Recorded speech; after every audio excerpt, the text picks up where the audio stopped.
Hey folks, hopefully everybody's doing great today. This is Mike for Riverwoods Durham Fitness.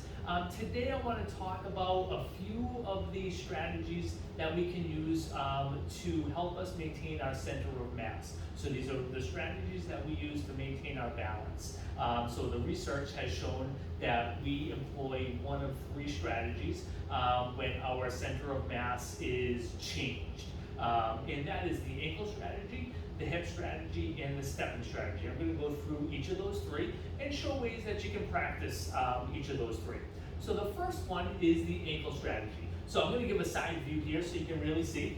This is swaying forward and back and really side to side using your ankles, swaying at your ankles. So your lower body and your upper body are staying together as you lean forward and as you lean back. So just using your ankles to, again, control your center of mass. To practice this, you can have a chair in front of you and try to go as far as you can forward, sway as far as you can forward, keeping, again, your lower body and your upper body moving together. Same thing from side to side, lower body and upper body moving together.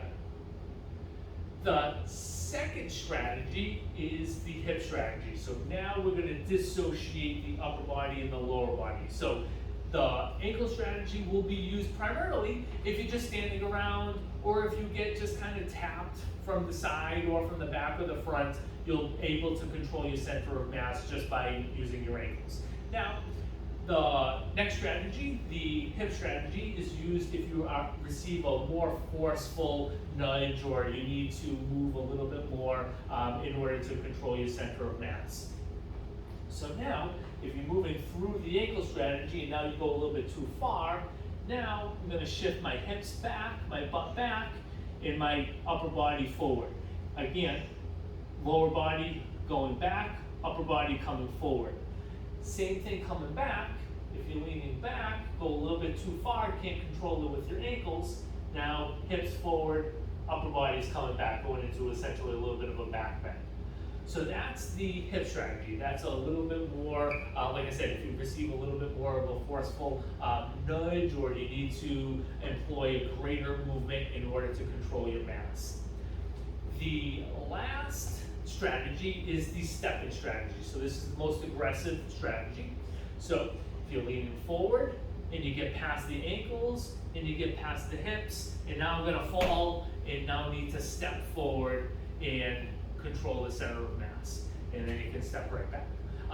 So with the hip strategy, one thing I forgot to mention with the hip strategy, if you attend our classes, you'll notice this is our hip hinge that we practice a ton in our classes. Hinging at the hips, sending the butt back in order to shift our weight back. The stepping strategy is, like I said, the most aggressive, leaning forward, going through the hips, and taking a good, aggressive, big step back. The big key here is to take a big step. So if you're practicing this, you want to make sure that you're taking a big step back, because we want to control this with one step, not multiple steps. What can often happen if you take a smaller step is you're not going to be able to control your center of mass with just that one step. It's going to require more step, and that's going to put you at more of a risk of falling. So what that's going to look like is taking a small step that requires more staggered steps. So you want to really practice taking that one big step. Using a balance bar like we have in the yoga studio can be a really good tool to help practice that. So leaning forward and taking a big step forward, always knowing that you have the bar here if you need a little extra assistance with that. So those are our three strategies to control center of mass: the ankle strategy, the hip strategy, and the stepping strategy. We're going to elaborate further on this in an upcoming clinic in August. So hopefully everybody enjoys this video and join us for the next video.